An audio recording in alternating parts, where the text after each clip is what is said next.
बाद में भी तुमसे चर्चा करी, आज फिर कर रहा हूँ मैं, थोड़ा सा ध्यान रखियो कि हमने पहला जो भाग हो राजस्थान का सामान्य परिचय, सामान्य परिचय, दूसरा राजस्थान का भौतिक विभाजन, दोनों पीछे बैठा कैमरा में तुम्हारी आवाज सबसे ज्यादा है, पीछे बैठ जा, मैं कह रहा हूं एक कोने पे वहां कोने पे, दोनों दूर दूर बैठो, तीसरा वहां कोने पे जा, तो तू यहां कोने पे जा, राजस्थान की जलवायु एवं सूखा, और चौथा राजस्थान की मृदा। ये हमारे टॉपिक है, फोर्थ ग्रेड का पहला टॉपिक, ठीक है। इसके बाद हमारा जो फोर्थ ग्रेड का दूसरा टॉपिक है वो कौन सा भैया, राजस्थान का अपवाह तंत्र। अपवाह तंत्र में हमें क्या पढ़नी है, नदी प्लस या में दूसरा टॉपिक है झील और नहरें एवं सिंचाई परियोजना। नहरें तो एक सिंचाई परियोजना कहते हैं एवं सिंचाई परियोजना, दूसरा टॉपिक है। तीसरा टॉपिक है जो हमारा वो है, वो कौन सा है हमारा, वन और वन्य जीव, ठीक है, वन और वन्य जीव। तो यही में एक टॉपिक हो रहा है छोटा सा, जल प्रबंधन।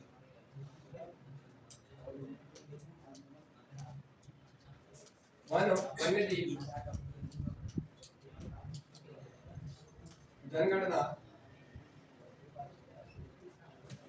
और परिवेश। अब ये टॉपिक है भैया हमारे राजस्थान के फोर्थ ग्रेड के एग्जाम में, यहाँ से बाहर कोई ज्योग्राफी को कोई टॉपिक नहीं। समझ में आई? हमारे कौन कौन से टॉपिक हैं, ये टॉपिक है। हमने अब तक जो कर लियो है वो कौन सा पार्ट कर लियो है, ठीक है, क्योंकि सबसे बड़ा कोई पार्ट है, ठीक है। हमें याद रखना चाहिए कि फोर्थ ग्रेड में हमारे प्रश्न कितने आएंगे, फिक्स है, कितने प्रश्न आएंगे 20। अगर यहाँ भागते ही देखा जाए तो यही अकेले भागते प्रश्न कितने आएंगे, 10। कितने आएंगे, 10। और यहाँ भागते अकेले से प्रश्न आएंगे कितने, 5। यहाँ से अकेले से कितने आएंगे, 5। और एक यहाँ भागते अकेले से कितने आएंगे, 5। ठीक है। तो मैं कॉन्फिडेंस आना चाहिए कि साहब हमने ये भाग करनी है, हमारे 20 में से 10 नंबर तो हमारे मुट्ठी में। समझ में आना चाहिए कि हमारे कि 20 में से 10 हमारे कहाँ होने चाहिए, मुट्ठी में होने चाहिए, कि ये 10 हम कभी गलत नहीं होने चाहिए, ठीक है। अब यहाँ को मैं आज थोड़ा सा रिवीजन कराऊंगा तुमसे, फिर मैं तब आगे बढ़ूंगा जब ये तुम्हारे कंटेस्ट हो जाएंगे। जब तक मैं आगे नहीं बढ़ूंगा कोई फायदा नहीं है कि मैं तुम्हें सब पढ़ा दूं और तुम्हारे नंबर वह 20 में से 0 आऊं। समझ रहे हो? फायदा कब है कि साहब हम कम पढ़ रहे हैं पर हमारे 20 में से 10 तो आ रहे हैं। और शायद तुम्हें लगे इतना बड़ा रहे हो, ये बहुत एक अगर ई पढ़ने के बाद तो छोटा सा पढ़ा रह जाओ, मैं अगले 10-12 दिन में यहाँ सबरी कंप्लीट कराता हूँ। समझ में आ रहे हैं? अगले या महीना तुम्हारी ज्योग्राफी या एक आध दिन ऊपर नीचे मान लीजिए, या महीना तुम्हारी ज्योग्राफी कहा जाएगी कंप्लीट, ठीक है। फिर मैं हर दिन तुम्हें टारगेट दूंगा कि भाई पार्ट ए में पूछूंगा, पार्ट ए से प्रश्न कराए जाएंगे और पार्ट ए से कितने नंबर तुम्हारे कट रहे हैं, फिर तुम्हें तुम्हारी गलती इनकी पता पड़ेगी। समझ में आई? फिर मैं कहूंगा कि अब तुमसे पार्ट बी तैयार करो, पार्ट बी में एक भी नंबर तो नहीं कट रहा, कहां एग्जामिनर कैसे कैसे क्वेश्चन बनाए, हम यहाँ इतना मजबूत कर लेंगे कि एग्जामिनर सोच ना सके ऐसे क्वेश्चन बनाओ। समझ रहे हो? और फिर रह जाएगा लास्ट तक इतना बैलेंस कर लेंगे तो हमें इतना कंफर्म हो जाएगा कि इन 20 नंबर में से हम एक नंबर बाहर नहीं डालेंगे। और कोई प्रश्न ऐसा आगो कि साहब ज्यादा ही कठिन आगो, तो कठिन हमारे नहीं आना है, सबके नहीं है। समझ रहे हो? तो इतना तुम्हें कंफर्म है कि साहब हम अगर 20 की 20 करेंगे और या कॉन्फिडेंस के साथ जब तुम पेपर में बैठोगे तो 120 में से 20 नंबर तो तुम्हारे लिए मुट्ठी में होंगे। समझ में आ रहे? सिलेक्शन होने को मतलब ये है कि हमें हमारा सिलेबस चाहे हम पढ़ रहे हैं वो हमारी क्या होना चाहिए, उंगलियों पे होना चाहिए। हमें पता होना चाहिए कि कौन सा टॉपिक पढ़ना है। हमें ऐसा तो नहीं है आलादन में पढ़े ही जा रहे हैं। समझ में आए? फिर हम क्या है कि हम पढ़ तो सब चीजें लें, फिर वो मिक्स है जाए। हम पे लास्ट में 2-3 टॉपिक के बाद भूल जाए कि यार कितनी आर्टिकल बच रही है, कितनी ज्योग्राफी बच रही है, क्या है। मैं तुम्हें बस तुम्हारे दिमाग में वो आइडिया रखो कि यार एक पार्ट तो हमारा की याद हो आज, अभी याद हो, अभी याद हो। 3 पार्ट है, 3 दिन में करेंगे लास्ट कि आज या को रिवीजन, आज या को रिवीजन, आज या को रिवीजन, फिर या को रिवीजन, फिर या को रिवीजन, फिर या को रिवीजन। तो तुम्हारे कंप्लीट है वो कि सब इनके तो हम कैसी कोई दिक्कत होगी। मैंने तुम्हें बता दी किताब ले ली हो, किताब से इन टॉपिक के प्रश्न लगा दिए, समझ में? इन टॉपिक के का लगा लिए प्रश्न लगा लिए। अभी कंप्लीट है वो, या के पढ़ के इनके प्रश्न लगा लिए एक बार, जब ई कंप्लीट हो तब याद उनते बाहर प्रश्न, समझ रहे हो भैया? या रणनीति के साथ चलो। मैं इसलिए कह रहा हूं क्योंकि 53,000 अब हैं और फिर शायद ये भर्ती आमे नामे नहीं आमे, तो मौका बढ़िया है, किस्मत बढ़िया है कि तुम या दौर में हो कि तुम्हारे आगे इतनी भर्ती है, और अब भी तुम चूक गए तो शायद फिर तुमसे बुरी किस्मत। क्यों? क्योंकि तुम जहाँ हिसाब से बदलते पैटर्न में देख रहे हो कि सेंट्रल गवर्नमेंट की जितनी भी वैकेंसी हैं वो अब बहुत कम पे आ गई हैं, ठीक है? जो 1-1 लाख की फोर्थ ग्रेड रेलवे में आ गई, कुछ 26,000 पे आ गई है, और जाके में फॉरमैन की संख्या 1.5 करोड़ है, 1-1 करोड़ 8-8 लाख। समझ में आ रहे? कंपटीशन को काले मिले। केंद्र गवर्नमेंट ने लागू कर दिया कि हमारे यहाँ अगली साल से 8 पे कमीशन लग जाएगा। हाँ, अब 8वां वेतन लगने के बाद तुम्हारी जो सैलरी है हर सरकारी कर्मचारी की जो कहाँ छूंगी, आसमान छूंगी, ये तुम्हें पता होगी। इसलिए आज को हर कोई व्यक्ति, अगर किसी से हम यूं कहें कि हम तुम्हें इतने अगर नौकरी में लगना चाहेगा सरकारी में, तो हर कोई ऐसा कोई आदमी नहीं होगा जो यूं ना कहे कि मैं सरकारी नौकरी में नहीं हूं। समझ में? सब है नौकरी की जरूरत है, और सरकारी की क्यों जरूरत है? क्योंकि सरकारी में तुम परमानेंट हो, ठीक है? परमानेंट हो, स्थायी हो, आपको कोई हटा नहीं सके, और बहुत सी सुविधाएं हो जो सरकारी नौकरी में लगने के बाद ही पता पड़ेगी तुम्हें कि वास्तव में नौकरी में रहेगा। अब यहाँ चीजें सुनो भाई कि राजस्थान के भूगोल के 4 पार्ट है, ए बी सी डी, जो हमने करे कहा है पहले भाग के। पहला कहा है राजस्थान का सामान्य, आज की क्लास यहीं से स्टार्ट है रही है, राजस्थान का सामान्य। ये कहा है भैया एक तरीका की रिवीजन क्लास मान लीजिए, ठीक है? Okay sir. दूसरा राजस्थान का भौतिक विभाग,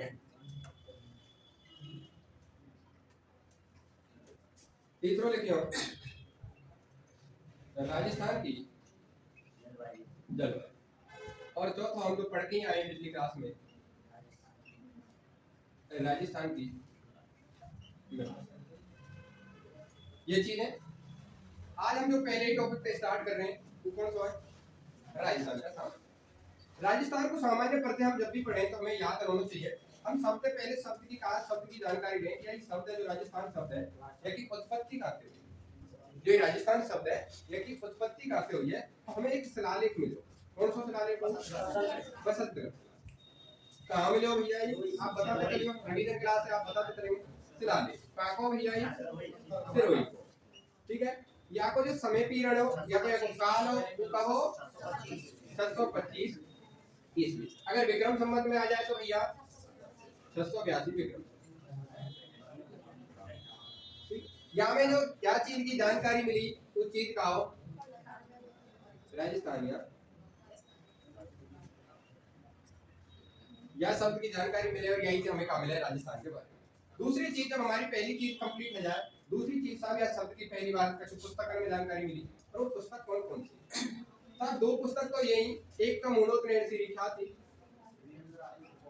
मूलोत्नयन श्री ख्याति। ख्यात कोई चीज को अगर हम इतिहास लिखें तो वह हम ख्यात बोले। कभी भी किसी पुस्तक के नाम के पीछे ख्यात जोड़ रहो तो समझ लीजिए कहीं ना कहीं को इतिहास लिखो। और दूसरी हमारी राजनीति। इन दोनों किताबों में हमें एक शब्द मिला है पहली बार, कहाँ मिला है? राजस्थान। ठीक है भैया? फिर और पुस्तक ही 2 व्यक्तित्व लिखने यहाँ पे, पुस्तक तो पीछे लिखनी है, पुस्तक की वैसे तो एक ही कौन सी? The military memorials of mister George Thomas. The military memorials of mister George Thomas.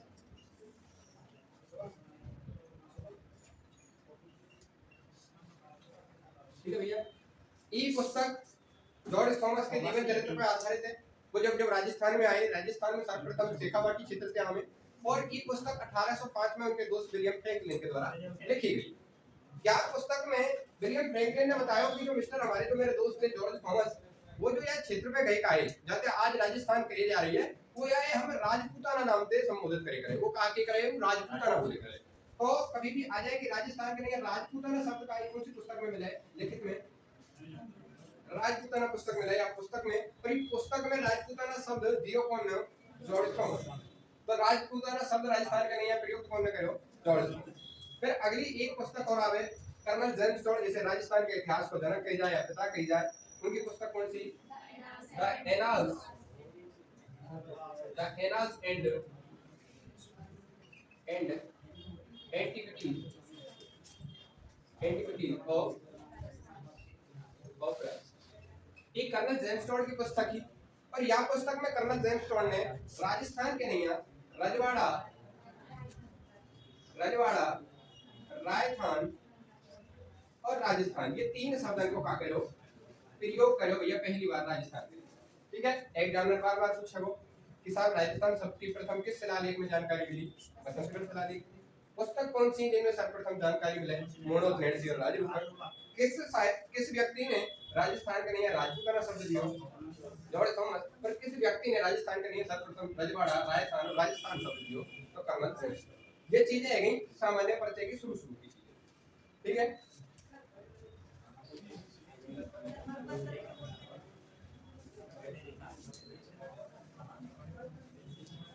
ठीक है भैया। अगला जब हम यहाँ पे चले कहाँ हैं, फिर दो तीन चीज और बताई मैंने कि जब हमारे राजस्थान को एकीकरण हो, तो एकीकरण 7 चरण में हो, जाके चरण नंबर दूसरा यानी दूसरे चरण में वो जो नाम हो उपनाम और राजस्थान पूर्व। ठीक है, तो हमारे राजस्थान के एकीकरण के दूसरे चरण में पहली बार राजस्थान शब्द को प्रयोग करो। एग्जाम में पूछ सके कि राजस्थान को कौन सा एकीकरण को चरण हो जहाँ में सर्वप्रथम राजस्थान शब्द को प्रयोग करो, तो इन्हें याद रखियो। राजस्थान है संवैधानिक रूप पे राजस्थान राज्य को दर्जा मिला 26 जनवरी 1950। राजस्थान दिवस कब मनाया जाए, 30 मार्च। ठीक है, और पहली बार मनाया गया और राजस्थान स्थापना दिवस कब मनाया जाए, 1 नवंबर। अब हमारी आ जाए राजस्थान की, ये तो है वो सामान्य इतिहास। अब आ जाए स्थिति, राजस्थान की स्थिति अक्षांश और देशांतर के आधार पर। अगर हम ग्लोब के आधार पर देखें, तो अपना राजस्थान यहाँ है कि कौन सी दिशा में, इकाई के आधार पे ग्लोब या विश्व के आधार। तो हमारे राजस्थान की दिशा है उत्तर पूर्व और ये कोण कौन सा है, ईशान कोण। ठीक है, अगर हम भारत के संदर्भ में देखें अगर राजस्थान की स्थिति, तो भारत के संदर्भ में हमें हमारा राजस्थान कहाँ मिले, यह क्षेत्र में राजस्थान में जब काट दें तो ये कौन सी दिशा मिले, उत्तर पश्चिम। और ये कौन सा कोण मिले भैया हमारा, वायु। ठीक है, इकाई के भारत। फिर हम अगली चले कहाँ है, वो चले एशिया महाद्वीप के सापेक्ष। एशिया महाद्वीप अगर हम पढ़ेगा कि तो अपना नीचे करके भारत है, इस हिसाब से भाई यह हिसाब से जा हो एशिया महाद्वीप, यह हिसाब से घूम तो है। अगर हम यहाँ हिसाब से जब बीच में से काटे कहाँ, तो अपना राजस्थान कहाँ मिले, यहाँ। और कौन सी दिशा है जाए कि ये कौन सी है जाए, दक्षिण पश्चिम। और ये कौन सी है अगर हिंदी के कोण के आधार से देखी जाए, लेफ्ट। ये कहाँ है, एशिया महाद्वीप, ये दिशाएं लिखी हैं। फिर मैं तुम्हें बताना चाह रहा हूँ कि एक 3 कंडीशन में यहाँ भी बन रहा है, यहाँ भी बन रही है राजस्थान की स्थिति, यहाँ भी बन रही है, यहाँ भी बन रही है और यहाँ भी बन रही है। एक ऐसी कंडीशन है जहाँ राजस्थान की स्थिति ना बने, कौन सी दिशा में, या दिशा में। तो राजस्थान की स्थिति या दिशा में कभी नहीं बनेगी। और कौन सा कोण है, आगे कोण। ये चीज मैंने बताई, ये है कि भैया स्थिति। उसके बाद हमने राजस्थान के अक्षांश लिखे, देशांतर लिखे कि कुल कितने अक्षांश में कितने देशांतर में। तो राजस्थान के अक्षांश देशांतर में कैसे लिखना हो भैया, हमें जैसे राजस्थान है, ठीक है, हमें पता हो कि राजस्थान के दक्षिण में कर्क रेखा गुजरे, और कर्क रेखा है कितना मान ले 23.5 डिग्री। कर्क रेखा से कितना है 23.5 डिग्री। तो 10 से नीचे चलेंगे क्योंकि नीचे को पॉइंट लेना हमें ई, तो हमें कुछ नहीं करना, ये 23.5 को और ये जो 30 है ये 3 कर देना, बस ये क्या कर देना, ये पलट देना। और इस 23 डिग्री 03 मिनट से चलेंगे और साथ आगे चलेंगे। ठीक है, तो 30 डिग्री 12 टोटल इनको जो गैप है वो 60 डिग्री 9 मिनट। समझ में आए, इन अक्षांश के बीच में हमारा राजस्थान स्थित है। फिर आ जाए अपना देशांतर की बात आ जाए। ठीक है, तो हमारा यहाँ जो देशांतर है वो कौन सा देशांतर है भैया, 69 डिग्री 30 मिनट से इधर करेंगे जैसे ही, तो यहाँ कौन सा है हमारा 78 डिग्री 17 मिनट। दोनों का अंतर निकाल के देखोगे आप, तो दोनों का अंतर कितना है 8 डिग्री 47 मिनट। ठीक है, अक्षांश हमेशा दूरी और जलवायु को निर्धारित करें और देशांतर हमेशा समय निर्धारित, ये चीजें हमारी है। उसके बाद हमारे राजस्थान के जो दक्षिण को बिंदु है अक्षांश को की है, ये कहाँ है, बांसवाड़ा जिले को कौन सी जगह, बोरकुंड बांसवाड़ा, और उत्तर को है ये कौन सी जगह, कोड़ा गांव श्री गंगा जगह। इधर की साइड सब पश्चिम को है समतैसी, ठीक है, कटरा गांव, ठीक है ये, पर इधर को कौन सा है सलाड़ा गांव राजा खेड़ा तहसील तहल, ये है कि हमारे। उसके बाद हम एक दो चीज और समझें कि साहब की जो राजस्थान है, यह राजस्थान है, अगर जब हम यहाँ हिसाब से तोड़े तो यह राजस्थान के मध्य को जिला कौन सा है नागौर, और मध्य को गांव कौन है, तो नागौर को एक गांव है कौन सा लामकुलाई। अगर हम सैटेलाइट से देखें तो ये गांव और पर है कौन सा गगराना, अगर सैटेलाइट लिखे तो गगराना, बाकी ऑल ओवर का है लामकुलाई। मध्य को जिला कौन सा है नागौर, ये चीजें हैं हमारी। अब हमेशा याद रखियो, क्योंकि हमारे का जो समय है निर्धारित कौन करे, देशांतर, तो राजस्थान की देशांतर में कितना 8 डिग्री 47, तो राजस्थान में इस जगह पे सूर्य उदय पहले होगा और इसी जगह पे सूर्य अस्त भी पहले ही होगा। सूर्य उदय और अस्त दोनों पहले कहाँ होंगे साहब, धौलपुर में, और सबसे बाद में उदय और अस्त कहाँ होंगे, और इनमें जो समय को अंतर होगा, यहाँ उगने में और यहाँ उगने में समय को अंतर कितना होगा 35 मिनट और लगभग 16 सेकंड। ठीक है भैया। अब अगला की स्थिति है वो, अब हम लिखेंगे अगली चीज देखो, अगली चीज देखो राजस्थान को क्षेत्रफल एवं आकृति। राजस्थान को आकृति पढ़ेंगे तो पहले आकृति ले लो। तो राजस्थान की जो आकृति हम कई बार लिखते आए कि राजस्थान की आकृति कैसी है भैया, पतंगा।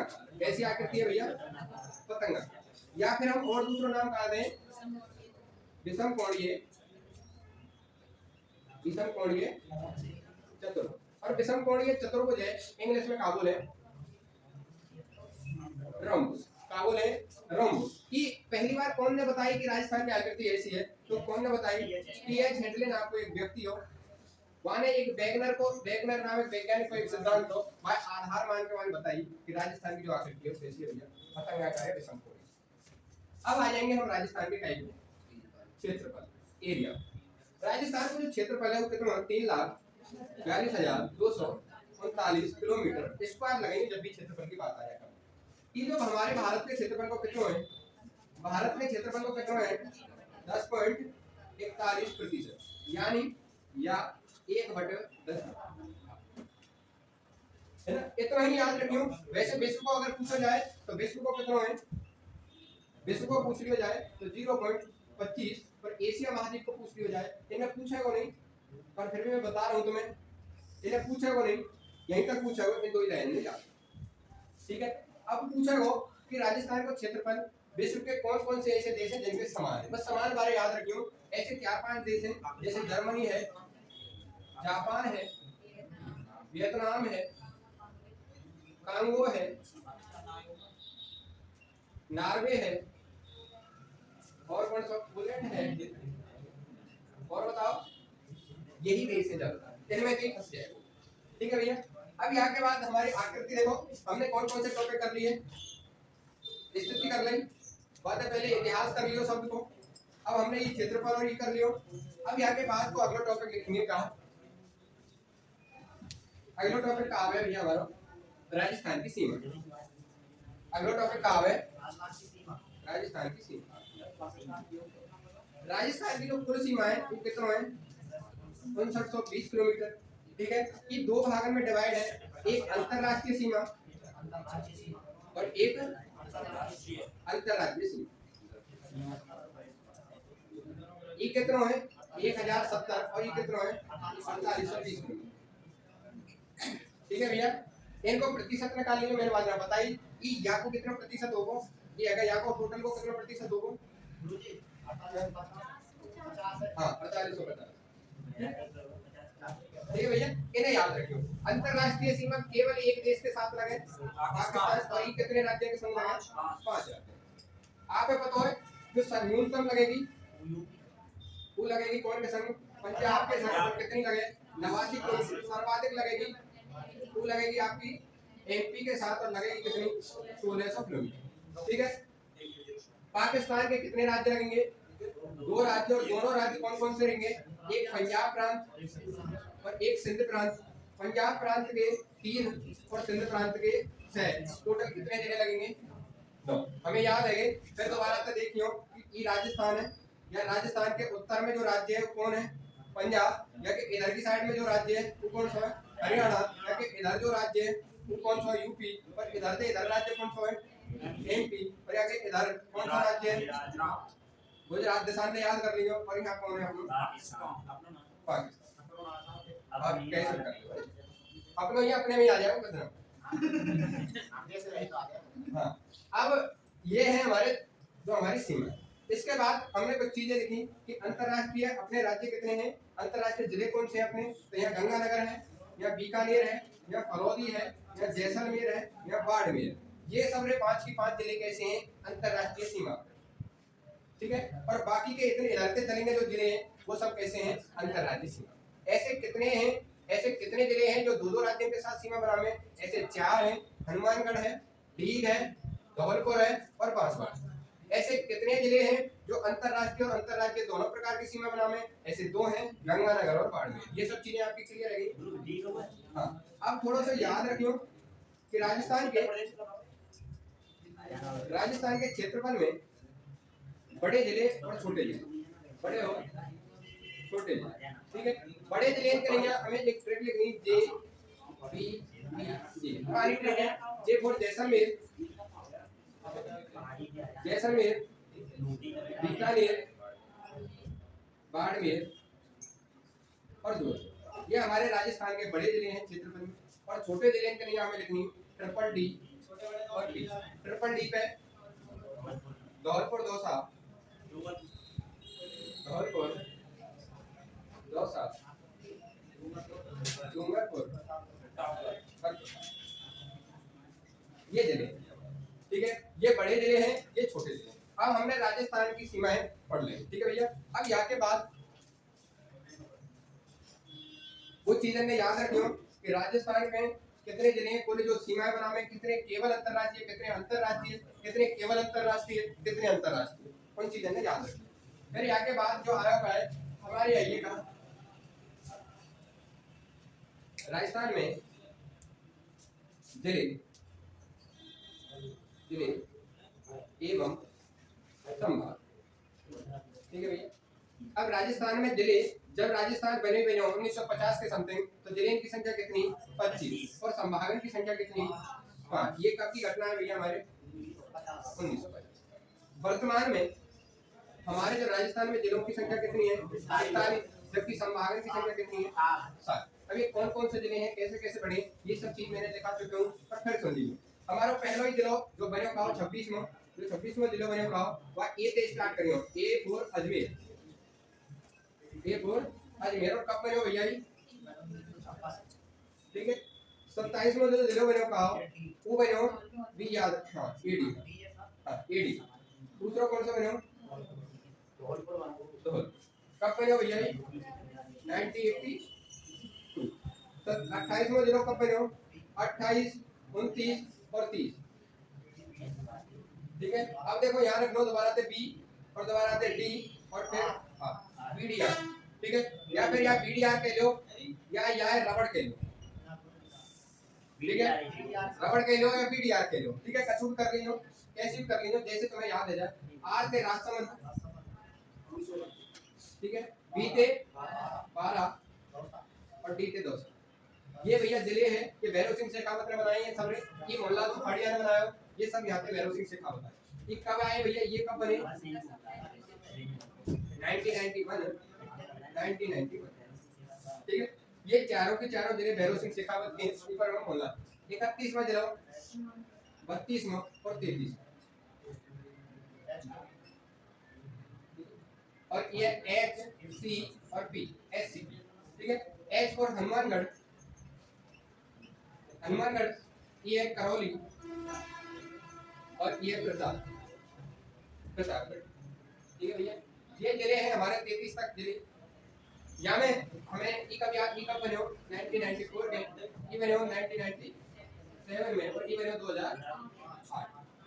ई दिनों जरूर याद रखना हमें कि मैंने बताई कि याद दिले की जो घोषणा हुई थी वो 26 जनवरी 2008 के हुई और जबकि यानी कार्य प्रारंभ करो वो 1 अप्रैल 2008 पे करो और जाको गठन कौन सी समिति के सिफारिश का करो परमेश चंद्र समिति की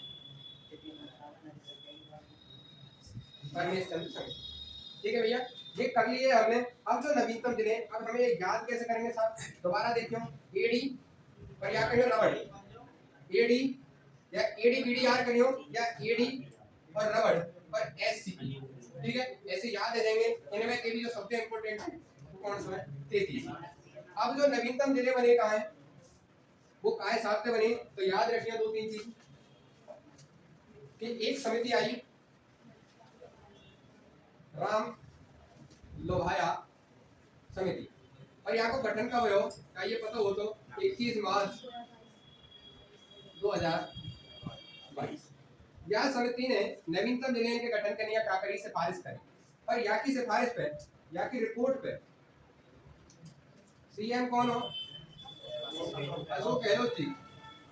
इनने भैया राजस्थान में 7 अगस्त के 2023 में कितने जिले बनाए 19 जिले और संभाग कितने बनाए 3 संभाग।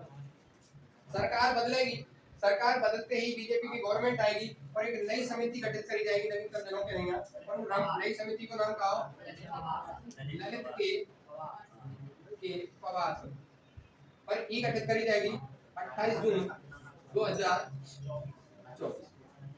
ये ललित के पवार समिति इनको एक दोबारा से जिलों को समीक्षा करेगी और कहेगी कि साहब ये जिले रहने चाहिए ये जिले नहीं रहने चाहिए और ये अपनी रिपोर्ट पेश करेगी कहाँ भैया विधानसभा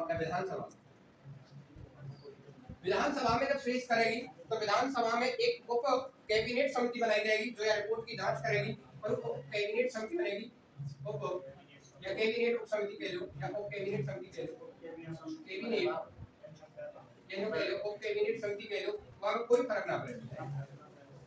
तो यहाँ के अध्यक्ष जो पहले अध्यक्ष रखे गए वो प्रेमचंद भैरवा है पर जब इन्हें पीछे कौन रख दिया बदललाल जबकि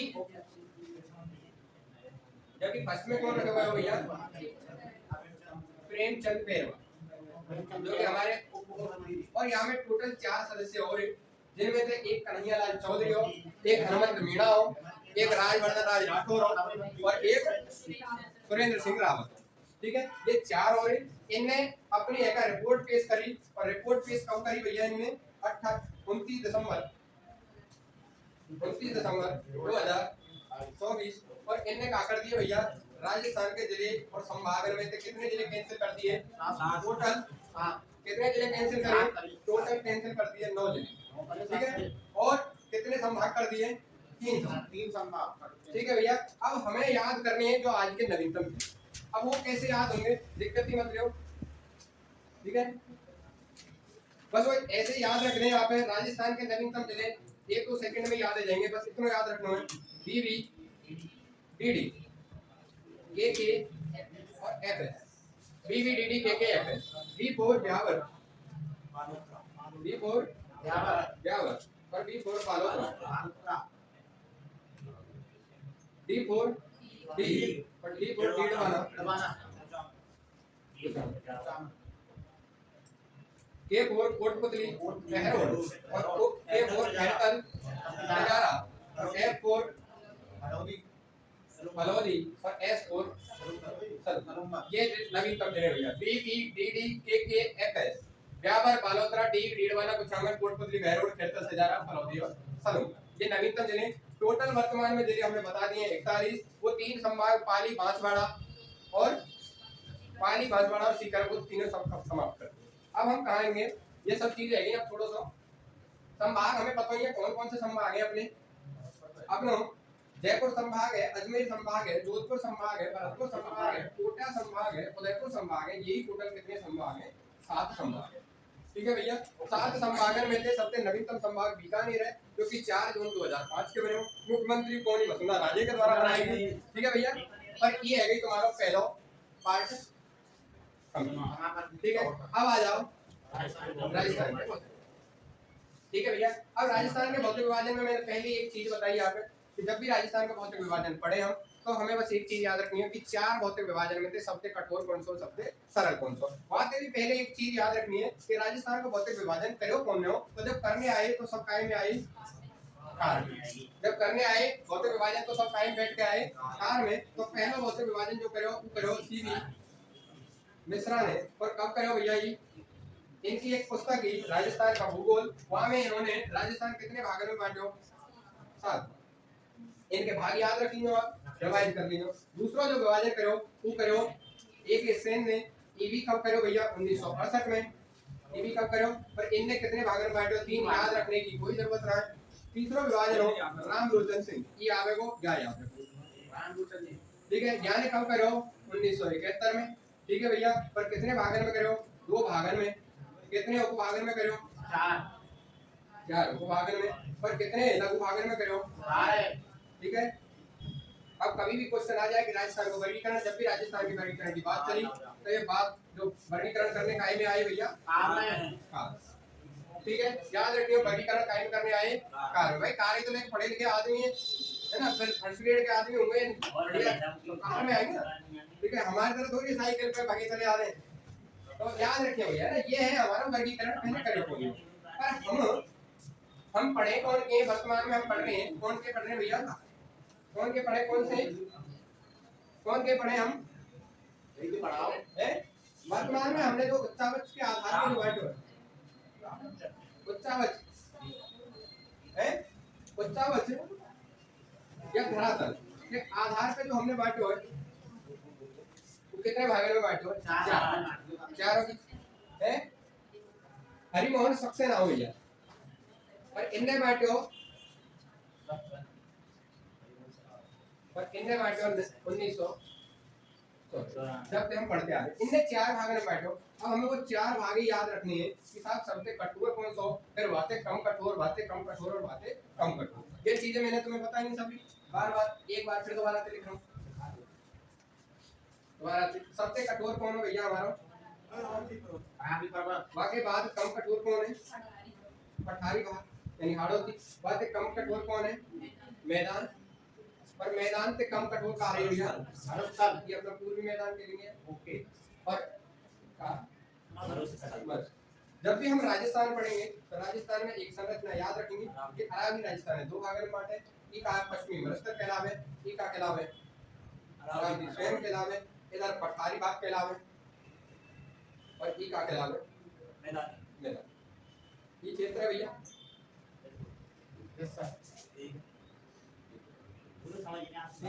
याद रखें। अब आगे बाद हमें जो है कि जो पूरी की पूरी संरचना याद रखनी है। कैसे याद रखनी है कि अगर आप ये याद रखिए तो बस की पॉइंटर ने याद रखियो कि पहला क्वेश्चन आएगा कि राजस्थान इनका उत्पत्ति सर्वप्रथम कौन की हुई, तो सबसे पहले या की, फिर या की, वाके बाद या की, और वाके बाद किताब उत्पत्ति को क्रम।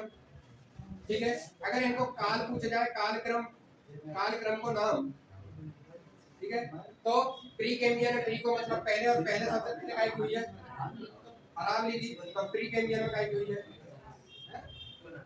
पर कैम्बियन जैसे ही शब्द अगर दूसरा मिल जाए तो क्रेटियस युग में कौन की हुई है,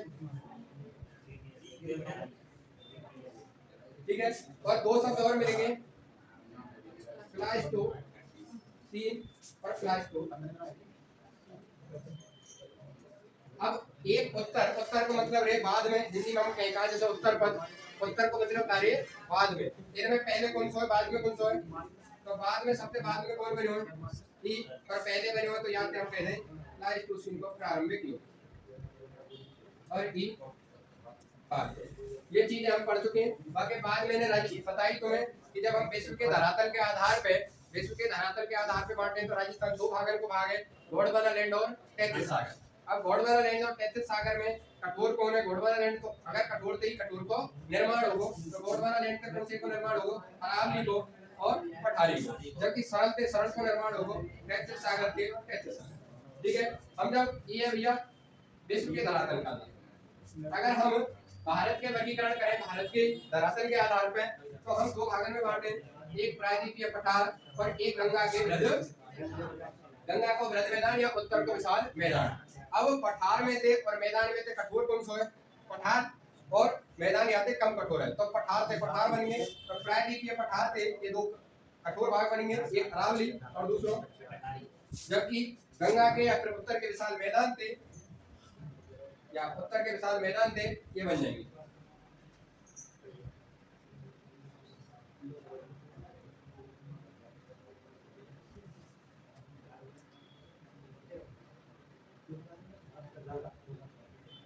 ये चीजें है गई।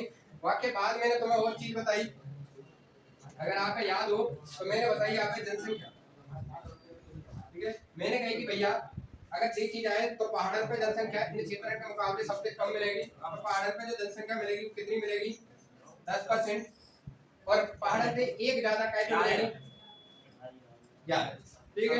और यहाँ मिलेगी 39%, और यहाँ पे एक ज्यादा कहाँ मिलेगी? यहाँ मिलेगी, ठीक है। समुद्र तल से ऊंचाई देखी जाए तो समुद्र तल से सबसे ऊंचा भाग कौन सा मिलेगा? समुद्र तल से ऊंचा देखा जाए तो सबसे ऊंचा ये है, और यहाँ की मैक्सिमम ऊंचाई कितनी है? 930 मीटर। यहाँ की कितनी है भैया? 500 मीटर के। यहाँ की कितनी है भैया? 350 से लेके 500 मीटर के मध्य। और यहाँ की कितनी है? 200 से 300 कह लो, और बहुत सी बार एवरेज पे 150 भी देना, बस इतना याद रखो, ठीक है। ये चीजें सब है गई। बाकी बाद मैंने तुम्हें बताई कि यहाँ को क्षेत्रफल तो बहुत कम है, ठीक है। इनको क्षेत्रफल भी बताया मैंने। यहाँ को क्षेत्रफल कितना हो गया? 9%, क्योंकि 10 से 9 बन जाएगा, एक कम रह जाएगा। यहाँ को 6.89 है, यहाँ को 23 है, और यहाँ पर 61.11। ये सारी पूरी टेबल है गई तुम्हारी। फिर मैंने बताई कि जनघनत्व सर्वाधिक यहाँ मिलेगा, जबकि क्षेत्रफल सर्वाधिक यहाँ को मिलेगा, ठीक है। न्यूनतम जनघनत्व यहाँ को मिलेगा, सर्वाधिक जनघनत्व यहाँ को मिलेगा। ऐसे राजस्थान के 2 जिले जिनको जनघनत्व 500 से अधिक है, और ऐसे जिनको जनघनत्व 500 से 200 से कम है, तो ऐसे 3 जिले हैं। कौन कौन से हैं? जैसलमेर, बीकानेर और बाड़मेर। ये चीजें याद है यहाँ पे। जनसंख्या में मरुस्थल में ज्यादा क्या है? हाँ, जनसंख्या, क्योंकि मरुस्थल राजस्थान को आधे से ज्यादा सर्वाधिक भागी काय में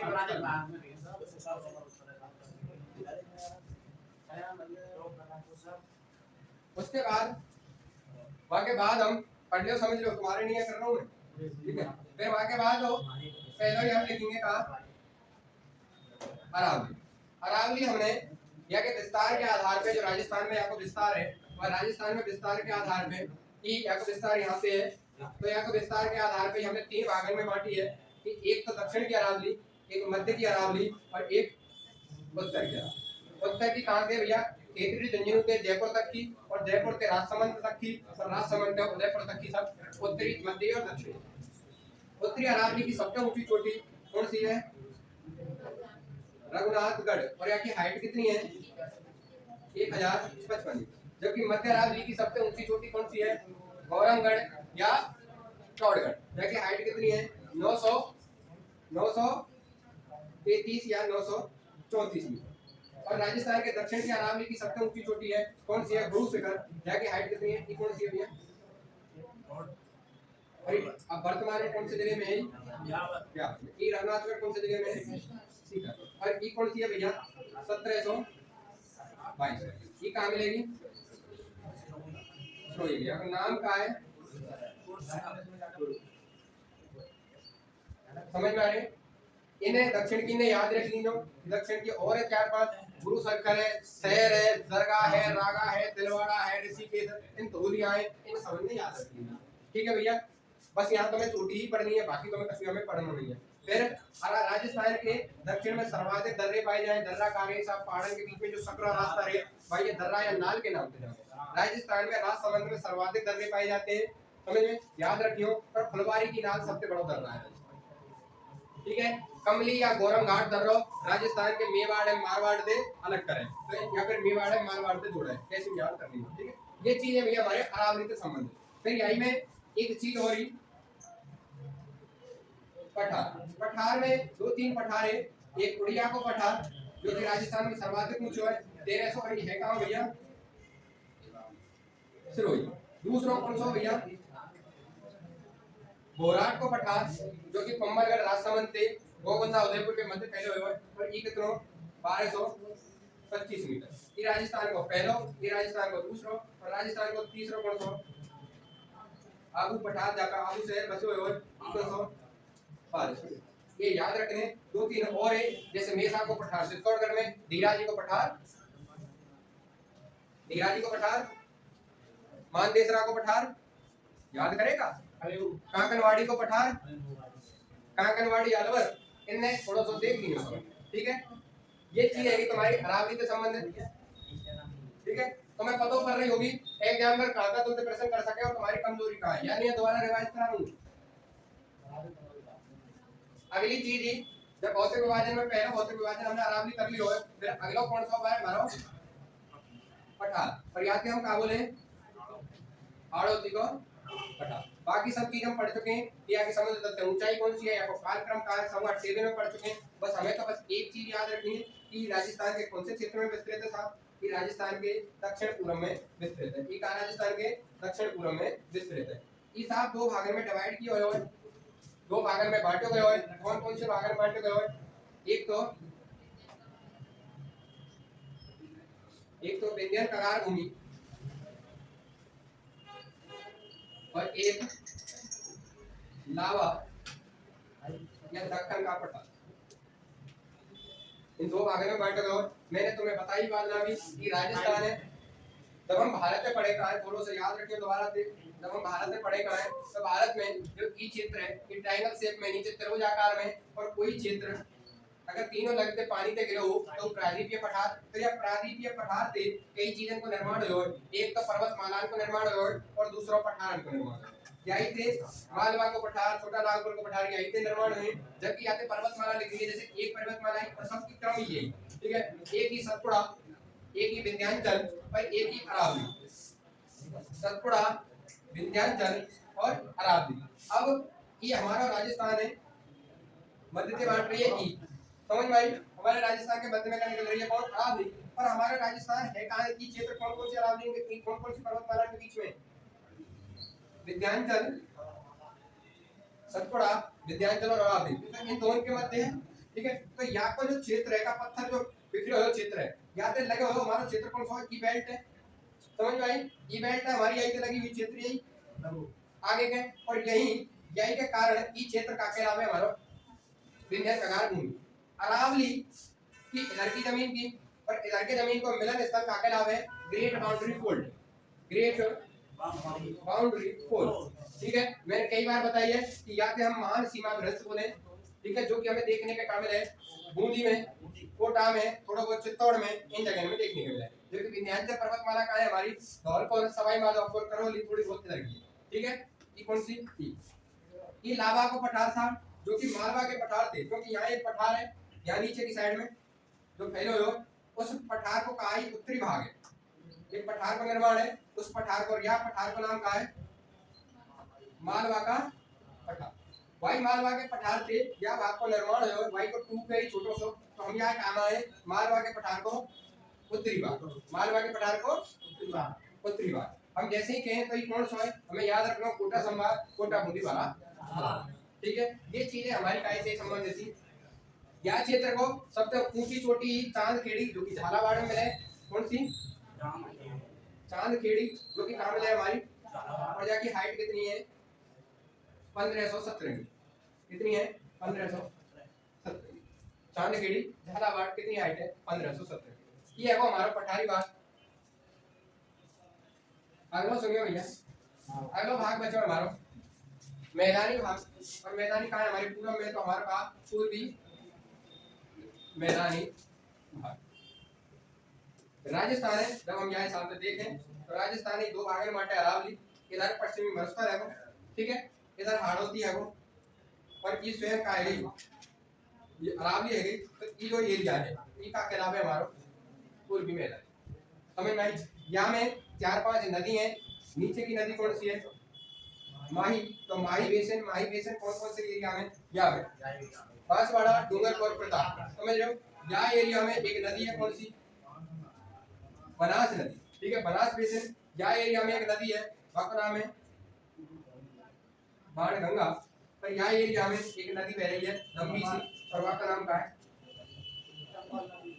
इन चारों नदी के अपवा तंत्र से जो क्षेत्र विकसित है का है भाई हम काके हैं पूर्वी में साहब यहाँ नदी है अच्छो जल मिल रहा है यहाँ की जो जमीन है वो जलोढ़ है चाहे हम कछाई मृदा के नाम से जाने सबसे उपजाऊ मृदा है उपजाऊ होने के कारण यहाँ खेती बाड़ी बहुत हो रही है जिस कारण इसे राजस्थान को खाद्यान्न को कटोरा कहा जाता है भैया पूर्वी में जबकि राजस्थान के खाद्यान्न को कटोरा एक जिले के संदर्भ में गंगानगर कहा जाता है जबकि पूरे क्षेत्र के संदर्भ में ठीक है ये है हमारे यहाँ में बांसवाड़ा डूंगरपुर प्रतापगढ़ यहाँ में कौन से भैया राजसमंद पे चलेंगे राजसमंद चित्तौड़ उदयपुर भीलवाड़ा सवाई माधोपुर टोंक और यहाँ में चलेंगे अजमेर टोंक और यहाँ में चलेंगे तो कोटपुतली बहरोड जयपुर डी कोटपुतली बहरोड जयपुर डी भरतपुर और यहाँ में चंबल में जो चलेंगे चित्तौड़ से कोटा बारा इलाके चले जाओ सवाई माधोपुर धौलपुर और करौली ये है वो भैया हमारे पास पूर्वी में लास्ट को सुनो भाई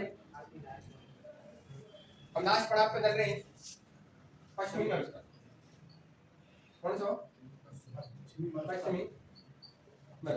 पश्चिमी मरुस्थल है हमें याद ही रखना है कि साहब पश्चिमी मरुस्थल को टोटल जो क्षेत्रफल है वो कितना है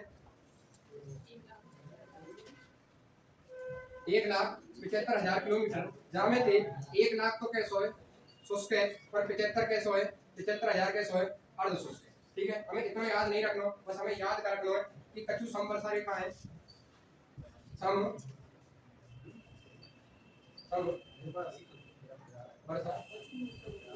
तीन समवर्षा रेखा याद रखनी है हमें जब हम राजस्थान पढ़े तो राजस्थान में यह हिसाब से देखो तो एक तो ऐसी है यहाँ तो अरावली जा रही है भाई ठीक है या अरावली के इधर की जा रही कहाँ है यहाँ हम बोले कितनी 50 सेंटीमीटर ठीक है वैसे ये अरावली के इधर नहीं जा रही है कोई वास्तव में है कैसी यह हिसाब से देख लो ये अरावली है ठीक है या अरावली के मध्य में कर दो कहीं कहा है ये कैसी है ये है हमारी 50 जबकि यहाँ के इधर की जो है का जो सीमा बनाएगी ये 40 है और इधर की जो सीमा बनाएगी ठीक है कई बार एग्जामिनर इनके बीच की पूछे मेरे बात नहीं बताइए तो बीच के आंसर दिए क्यों क्योंकि इधर की साइड की ये क्योंकि हमें का राजस्थान दो भागों में बांटे पूर्ण से राजस्थान दो भागों में ही बांटेगी समझ में आ रहे इधर के जो यहाँ दो भागों में बांटेगी कौन सी है 25 सेंटीमीटर पर एकमात्र जो जैसलमेर से निकलेगी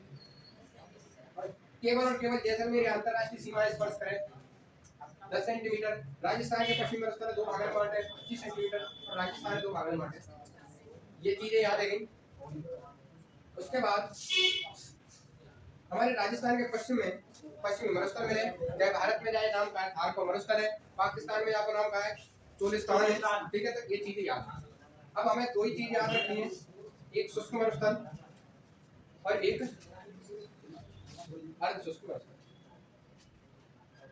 शुष्क मरुस्थल अभी मैंने बताई है जैसलमेर बीकानेर बाड़मेर जोधपुर बालोतरा इन जिले में मिला शुष्क मरुस्थल जबकि अर्ध शुष्क मरुस्थल कहाँ मिला हमारा घग्गर को मैदान हमने चार भाग में बांट रखा है एक तो घग्गर को मैदान दूसरा शेखावाटी क्षेत्र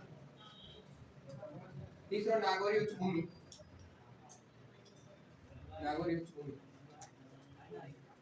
और चौथा गौड़वाड़ प्रदेश या लूणी अपवादक या लूणी दवाई बेसिन भी कहते हैं ठीक है भैया यहाँ में दो जिले आवे गंगानगर हनुमानगढ़ यहाँ में चूरू सीकर झुंझुनू आवे यहाँ में नागौर और भीलवाड़ा छावर आवे यहाँ में अजमेर आवे ब्यावर आवे ठीक है पाली जोधपुर जालौर और कुछ क्षेत्र आवे गौड़वाड़ प्रदेश ये अर्ध शुष्क है यहाँ की कोई विशेषता है नहीं यहाँ की विशेषता एक है कि यहाँ घास के मैदान है भीड़ के यहाँ में एक नदी में है कातरी नदी यहाँ के अब्बा तंत्र तोरावाटी के नाम से जाने और तोरावाटी की पहाड़ियां पाई यहाँ की एक विशेषता है कि यहाँ क्षेत्र में जायल नागौर से लेकर पुष्कर अजमेर तक के पानी में फ्लोराइड की मात्रा अधिक पावे तो वहाँ के आदमी में एक बीमारी पावे फ्लोरोसिस बीमारी जैसे दांत पीले पड़ जाए हड्डियां भंगुर होने लगे और पीठ पे कुब निकल आवे इस कारण उसे कुबड़ पट्टी फाका पट्टी या हंस बैठ के नाम से जाते ठीक है भैया एक गांव है आसरवा गांव जो कि काय कन्हैया प्रसिद्ध है फ्लोराइड बहुत फेमस है भैया फ्लोराइड कन्हैया आसरवा गांव है का कोई ना लूणी दवाई बेसिन में कुछ है नहीं बस एक दो चीज कि साहब या लूणी दवाई बेसिन के दक्षिण में बालोतरा बाड़मेर से लेके जालौर के बीच में 56 ग्रेनाइट की छोटी मोटी पहाड़ी है जिन्हें हम 56 की पहाड़ियों के नाम से जाने जो कि कहाँ से बना बालोतरा के उन्हीं पहाड़ी में से एक जगह एक पहाड़ी है जहाँ हम नाम से जाने नाकोड़ा पर्वत के नाम से जाने नाकोड़ा पर्वत, और ये नाकोड़ा पर्वत पे जो ये नाकोड़ा पर्वत है यहाँ पे एक मंदिर बने हुए हैं, और वो मंदिर कौन को है? पार्श्वनाथ जी को। और पार्श्वनाथ जी कौन है भैया? जैन धर्म के तीर्थ ये जो धर्म ये जो स्थल है ये कौन से धर्म के नहीं है? पवित्र है, जैन धर्म के नहीं है। और यही है पार्श्वनाथ जी के मंदिर है। हम वहाँ आके नाकोड़ा भैरव हाथ का हजू और जागती, ठीक है। 56 की पहाड़ी में थे, एक जगह और पहाड़ी पर है, ठीक है, जिन्हें हम नाम कहा है की पहाड़ी पर। इन पे मारवाड़ में अगर कहीं भी सर्वाधिक बरसात हुए तो सर्वाधिक वर्षा कहाँ हुए? इन टीपलूद की पहाड़ी, ठीक है। यही एक छोटा सा मंदिर और बने हुए जहाँ हम एक पहाड़ी है वहाँ नाम देना है हल्देश्वर पहाड़ी, और यहाँ पे पहाड़ी पे एक मंदिर है हल्देश्वर महादेव का, ठीक है। यहाँ राजस्थान को बगू माउंट आबू के नाम से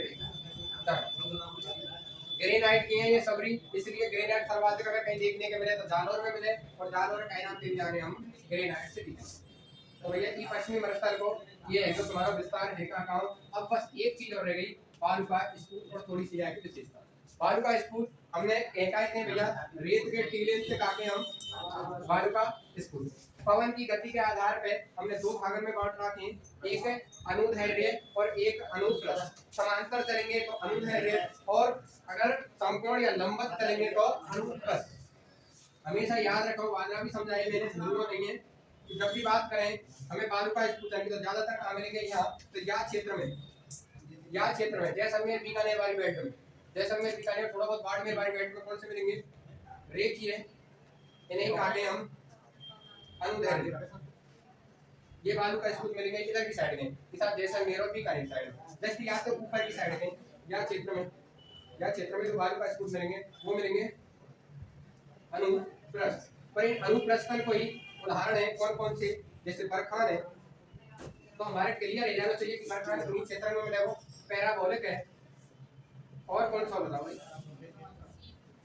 ठीक है, और हाँ सीप, पर ये दो याद रखने एग्जामिनर आपके, ठीक है। सीप तो छोटी दाढ़ी है, एक यहाँ में जरूर याद रखूं, यहाँ को, हाँ यहाँ को भैया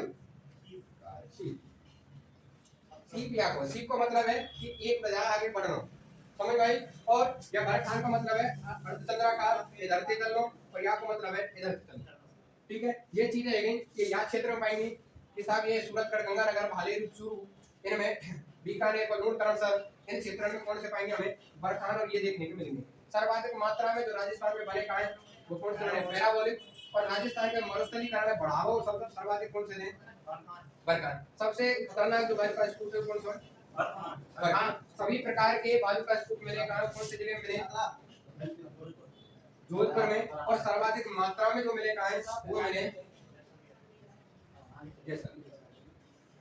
ठीक है भैया। वहाँ के बाद मैंने बताया तुम्हें कि तारा बालू का स्तूप कार्य जब पवन की दशा चारों ढंग से घूम जाए तो बात क्या कहा तारा बालू का, ठीक है। किताब इधरती भी आ रही है, इधरती भी आ रही है, इधरती भी आ जाए और इधरती भी आ जाए। और सब्र काफी काके कि मरुस्थल में छोटी झाड़ी के बीच में रुक के जो ये बने कहाँ है इनसे काके सब्र काफी के। फिर दो तीन नाम और बताए मैंने कि एक राजस्थान में अरावली के संदर्भ की एक विशेषता है कि थोड़ा सा हम कहा एक पारिभाषिक शब्दावली के तीन वर्ड है, एक हमवादा, और हमवादा पे हम रैंक के चलेंगे तो रैंक, और ठीक है तो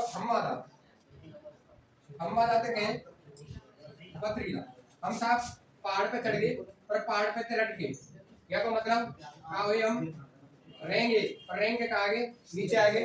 इसके पास जो हमें जो जगह मिली है ये मिली है कौन सी? दीर्घ, ठीक है। इनके बीच में जो यहाँ मिलेगी वो मिलेगी रैग, और ये कौन सा है? हमवादा। साहब हमवादा के बीच में और दीर्घ के बीच को जो भाग रहे हैं क्या कहलाता है? रैग। या का मतलब कि पथरीला भी होगा और रेतीला भी होगा, कि पूर्ण रूप में रेतीला रेत और ये कैसे रेत पथरीला।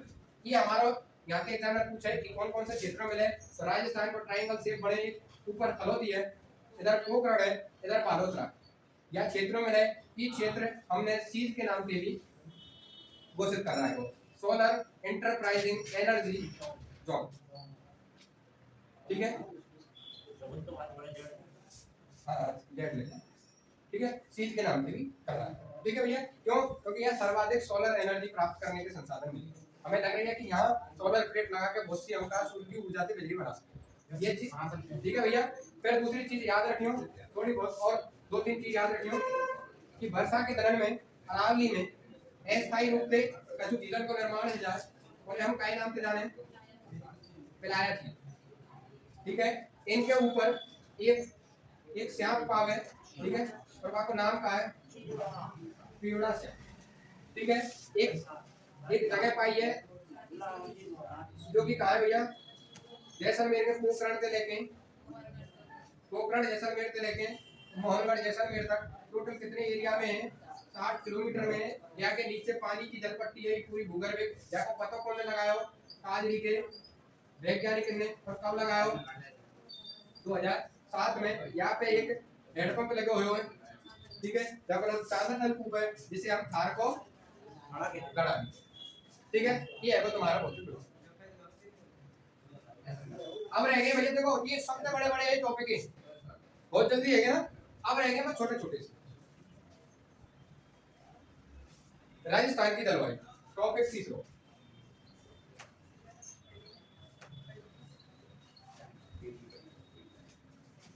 ठीक है, राजस्थान की जलवायु में भैया मैंने बताई कई घटना पढ़नी है हमें। लू है, आंधी है, तूफान है। सही तरीका से बैठा। लू है, आंधी है, तूफान है, ये सब चीज काय में आएंगे? हमारी जलवायु में आएंगी। कई शब्दावली बताई मैंने कि वायु दाब कायिक है, बाष्पीकरण कायिक है, वाष्पोत्सर्जन कायिक है, ये सब चीजें। और वायुमंडल कायिक है साहब। पर्यावरण में गैसों के आवरणी वायुमंडल के नाम से जाने। सतह पर वायु को दाब लगना वायु दाब कहलावे। वायु दाब सदैव तापमान को व्युत्क्रमानुपाती रेखी साहब उल्टो रे। जहां तापमान अधिक रहेगा वायु दाब कम होगा, जहां तापमान कम होगा वायु दाब अधिक होगा। हमेशा याद रखियो, ये चीजें मैंने करा चुकी है। बस यहाँ में तो जो प्रश्न आएगा वो मैंने तुम्हें जो बताया हुआ है वो एक तो आएगा ऋतु पे। ठीक है, मौसम कार्य साहब वायुमंडल के परिवर्तन की क्षणिक अवस्था ही का कहलावे, मौसम कहलावे। जबकि महीना दर महीना बदल रहा हो तो ऋतु कहलावे। और अगर 30 साल के औसत एवरेज में बदल रहा हो तो जलवायु। मतलब दीर्घकालीन कोई परिवर्तन है दीर्घ समय में तो जलवायु, और अंत काल में है तो मौसम। ठीक है, भारत में जो ऋतु है वो कितनी भैया? भारत में ऋतु ही 6, जबकि राजस्थान में ऋतु कितनी है अपनी? 3। राजस्थान में ऋतु कौन कौन सी है? ग्रीष्म, वर्षा और शीत।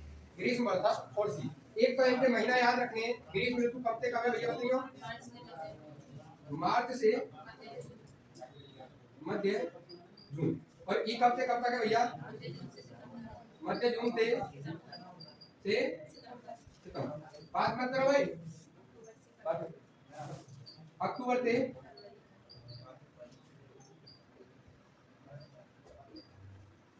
ये याद रखनी। ग्रीष्म ऋतु में कौन सी कंडीशन बनेगी? बस एक ही दोबारा तो रिवाइज कर लीजिए। ये था हमारी अंडाकार स्थिति है। या में बीच में कहीं सूर्य के चारों तरफ पृथ्वी चक्कर लगावे। हमें बस एक ऐसी संरचना बना देनी है। हमको भैया भूगोल के टीचर ना बनेंगे तो बस हमें तो तुम्हारा सिलेक्शन चाहिए। बस इतना याद रखियो कि साहब हमें ये तीन लाइन इधर खींचनी है, 3 लाइन इधर खींचनी है, ऐसे ही 3 लाइन इधर खींचनी है और ऐसे ही 3 लाइन इधर खींचनी। देखो मतलब एक का पकड़ के बैठ नहीं हो। अगर साहब ई कर्क रेखा है नीचे की तो इधर वाली कौन सी होगी? मकर होगी। और बीच में सदैव कौन सी होगी? भूमध्य रेखा। तो हमेशा याद रखियो जब सूर्य का प्रकाश कर्क रेखा पे सीधो पड़े तो यही कंडीशन है काटे कर्क संक्रांति और ये कब होए? 21 जून। और ऐसी है कि विपरीत यो घूमने में कितना समय लगा लेगी? 6 महीना को समय लगा देगी। कितना समय लगाएगी? 6 महीना को। अब सूर्य को प्रकाश की कौन सी रेखा आ जाएगी? मकर। और ई कब होए? 22। ठीक है, दूसरा याद रखियो 30 दिसंबर यहाँ की जो कंडीशन होगी सूर्य जो है भूमध्य रेखा के बीच में चमकेगी। भूमध्य रेखा पे चमकेगी। भूमध्य रेखा के इधर के बीच में बट को प्रकाश इधर के बीच में तो ये होगा 21 मार्च। और 21 मार्च के दिन और अवधि की समय बराबर है। 21 मार्च की कंडीशन हुई है कि 6 महीना बाद दोबारा से भूमध्य रेखा पे चमकेगी। और मार्च के 6 महीना आगे कौन सा आ जाएगा? 23 सितंबर। अगर आप एक महीना याद है यार कोई सो भी ठीक है भैया, अगर एक भी याद है जाए तुम्हें तो आगे तक पूरा याद कर लोगे। यहाँ याद रखियो ग्रीष्म ऋतु में ये कंडीशन बने। और वर्षा ऋतु में याद कौन सी चीज रखनी है आप? बस कहाँ सर्वाधिक वर्षा हुए? बंगाल की खाड़ी से कहाँ हुए और अरब सागर की कहाँ हुए? शीत ऋतु में 2 ही चीज याद रखनी है, प्रत्यावर्तन मानसून और मावठ। और ये आ जाएगा तुम्हारा क्लास वर्गीकरण वर्गीकरण कई कुछ बचा चुका हूं कोफेन बिना टोड बन को आए एक तो वाय याद रख लीनो और दूसरो कि बन कोफेन ने ट्री वार्ता करी 3 बात करी कौन से ठीक है उन्हें याद रख लीनो और एक जजो चैप्टर को समझो जजो चैप्टर को समझो वाक्य आधार पे जाएगा और एक संभाग के आधार पे निकाल लीजिए बीकानेर संभाग अजमेर संभाग कोटा संभाग और जैसलमेर क्या हिसाब से तुम्हारा वर्गीकरण है जाएगा प्रमेयता तुमने पढ़ी नहीं कल भैया नया टॉपिक चलेगा और मैं फिर कह रहा हूं तुमसे कल हमारे सूचन कर दिए जाएंगे आप कल हिंदी है जो कल के नहीं है ऐसा बात है जहाँ पे लिखित रिपोर्ट सो मेरे कोई आइयो ठीक है बाकी मत आइयो क्योंकि मैं दिखाऊंगा नहीं तो जहाँ पे हो सब लिए उन्होंने कौन से क्वेश्चन वाले नहीं तो लिखित नोट देना सब लिए भैया लेके बैठ जाएंगे चुप आके अभी बता देंगे कुछ बता